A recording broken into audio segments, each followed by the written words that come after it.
태조 이성계의 백형인 이원계를 시조로 그로부터 18세 손입니다.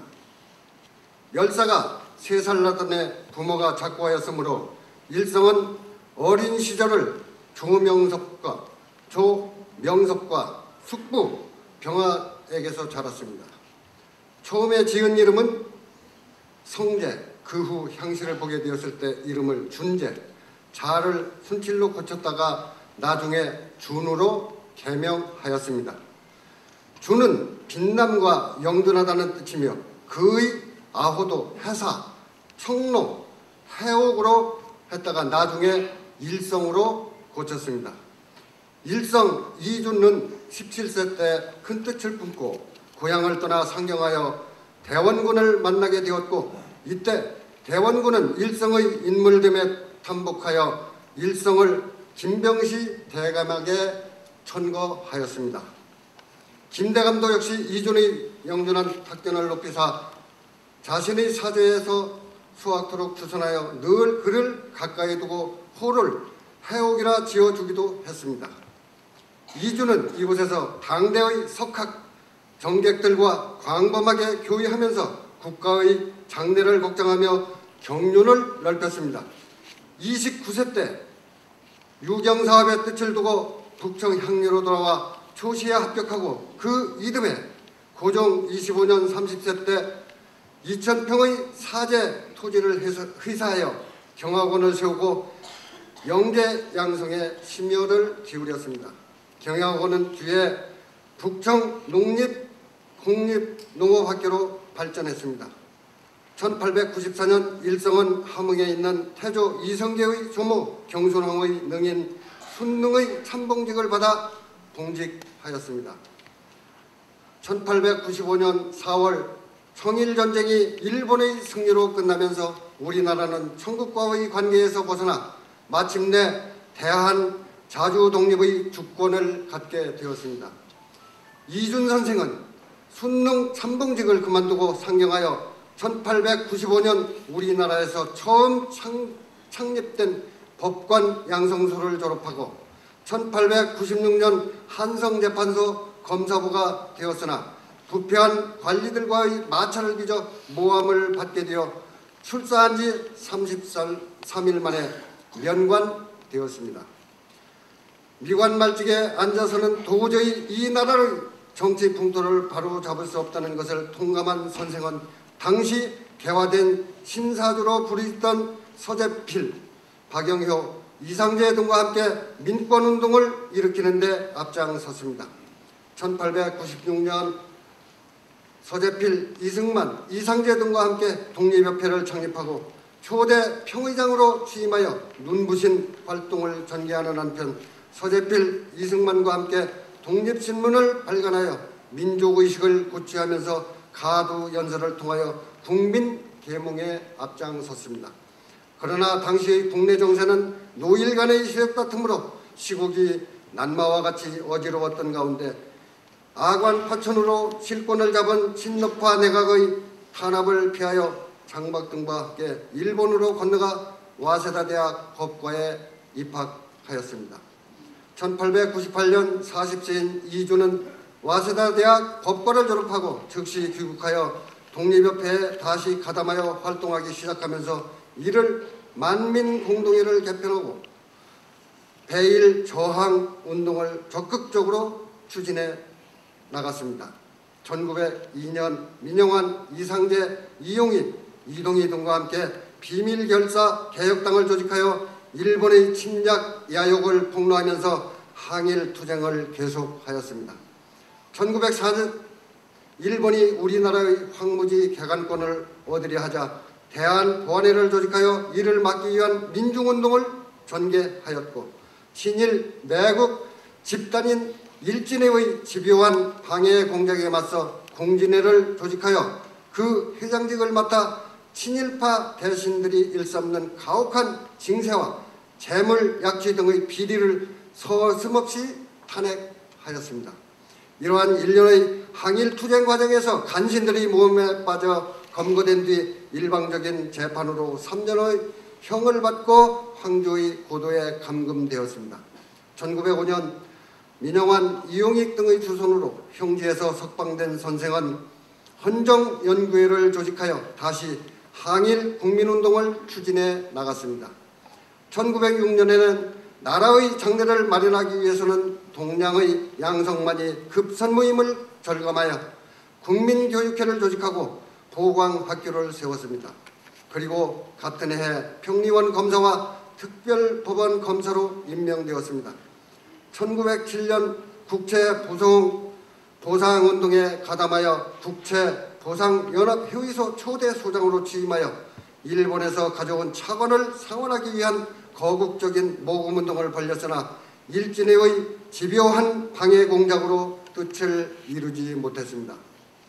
이 무렵 이주는 고종 황제로부터 만국평화회의에 참석하라는 밀령을 받고 이상설, 이위종 두 동지와 함께 헤이그에 도착하여 활동하였으나 일제의 악랄한 방해 공작으로 뜻을 이루지 못하고 1907년 7월 14일 할복 자결 순국하였습니다. 이준열사 105년 추념 식전에 참석하여 자리를 빛내주신 여러분께 진심으로 감사를 드리며 이상 열사의 생애 보고를 마치겠습니다. 감사합니다.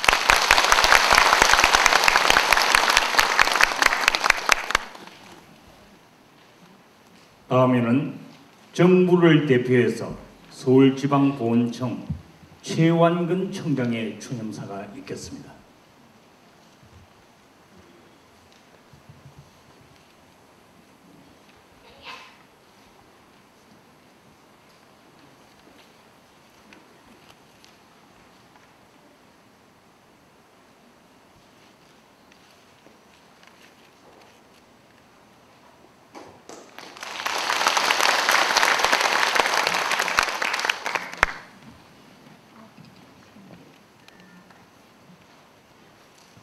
오늘 우리는 이준열사님의 순국 105주기를 맞아 그 숭고한 애국정신과 유덕을 기리기 위해 이 자리에 모였습니다. 먼저 조국과 민족을 위해 일생을 바치신 열사님의 영전에 삼가 머리 숙여 명복을 빕니다. 열사님의 애국 충정을 되새기는 이 자리에서 열사님께서 남기신 고귀한 발자취를 다시 한번 새기면서 추모의 말씀을 올립니다. 열사님께서는 일찍이 일본 제국주의의 바로 속에서 우리 민족의 앞날을 예견하시고 청년 학도들에게 반드시 조국을 위하여 생명의 피가 되어야 한다고 힘주어 외치시면서 이 땅의 동량이 될 인재 육성과 민족의식 고취에 온 힘을 기울이셨습니다.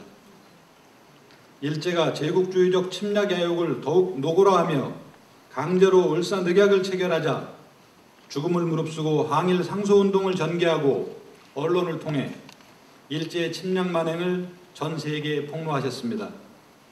한 걸음 더 나아가 열사님께서는 을사늑약의 무효를 주장하는 고종 황제의 칙서를 품고 만국평화회의에 참석하기 위해 이영만리 헤이그로 향하셨습니다.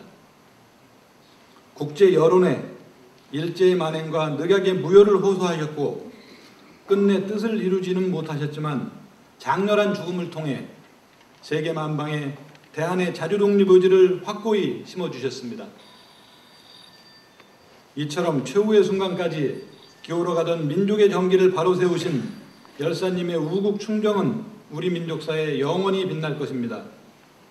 민족의 등불이신 이준 열사님, 우리나라는 열사님을 비롯한 많은 애국 선열들의 희생으로 국권을 회복하고 전쟁의 폐허와 가난의 굴레를 벗어나 기적으로 평가되는 놀라운 발전을 이루어냈습니다. 이제 우리나라는 세계 10위권의 당당한 경제대국이 되었습니다. 그리고 열사님께서 염원하신 자랑스러운 자유민주주의 국가로 발전하고 있습니다. 그러나 북한은 최근 1년의 무력 도발에서 보듯이 한반도의 불안과 공포를 가중시키고 있으며 대한민국의 자유민주주의, 우리 민족의 행복을 위협하고 있습니다. 이러한 때 우리는 이영만리에서 쓰러져가는 조국을 구하고자 마지막까지 애쓰셨던 열사님의 숭고한 정신을 사표로 삼아야 할 것입니다. 굳건한 국가관과 안보관을 확립하여 온 국민이 마음을 모아 조국의 평화 번영을 위해 정진해야 할 것입니다. 후손들에게 더욱더 부강하고 아름다운 나라를 물려주기 위해 노력해야 할 것입니다. 열사님께서도 세계 인류국가를 향한 저희들의 힘찬 도약을 굽어 살펴주실 것입니다. 다시 한번 열사님 영전에 한없는 존경과 추모의 마음을 바칩니다. 열사님, 부디 영면하십시오. 서울지방보훈청장 최한근 올렸습니다.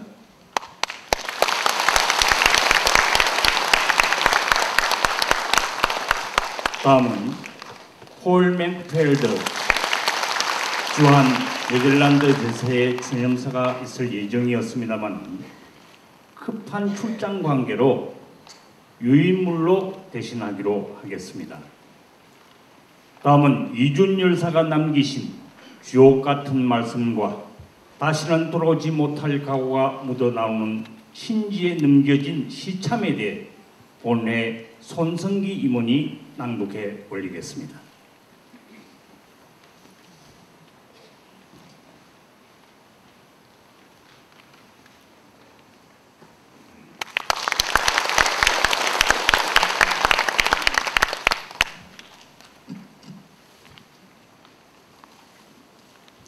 열사께서 남긴 말씀.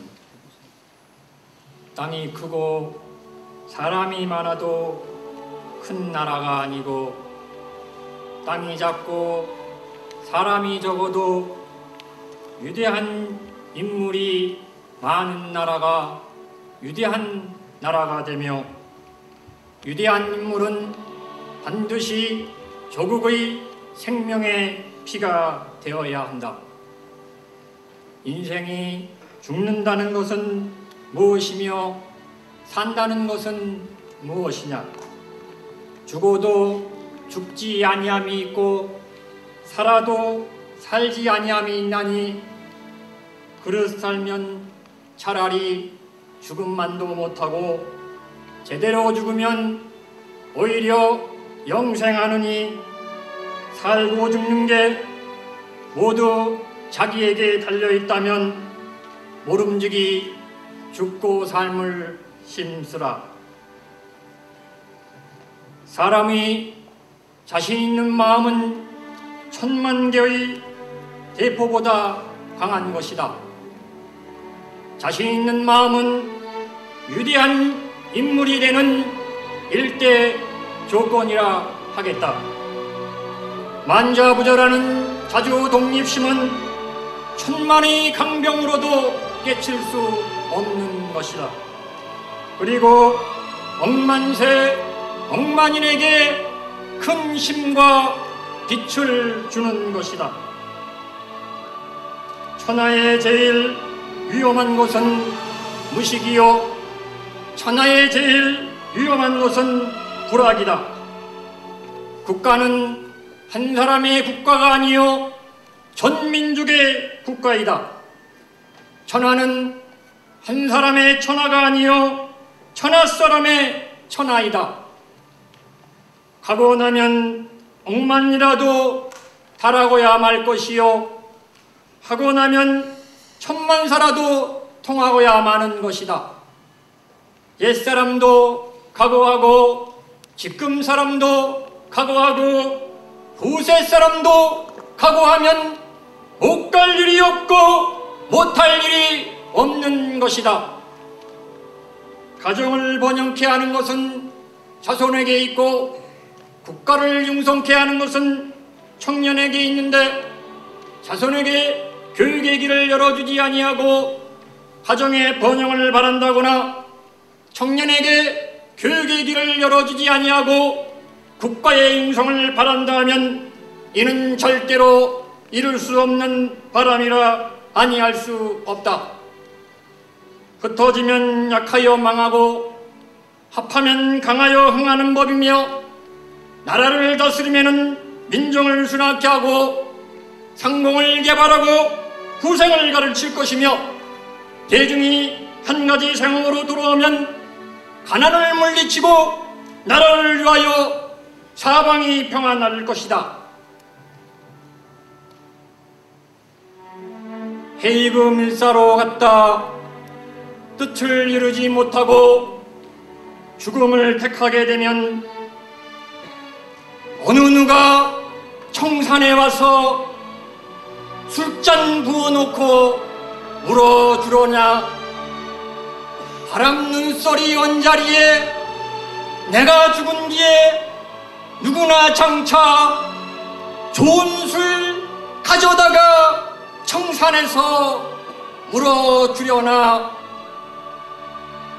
바람 눈소리 언자리에 가을바람조차 쌀쌀하고 물조차 차구나. 대장부 한 번 가면 어찌 다시 돌아오리. 정치는 힘이라는 말과 같이 평화는 부강에 있는 것이다.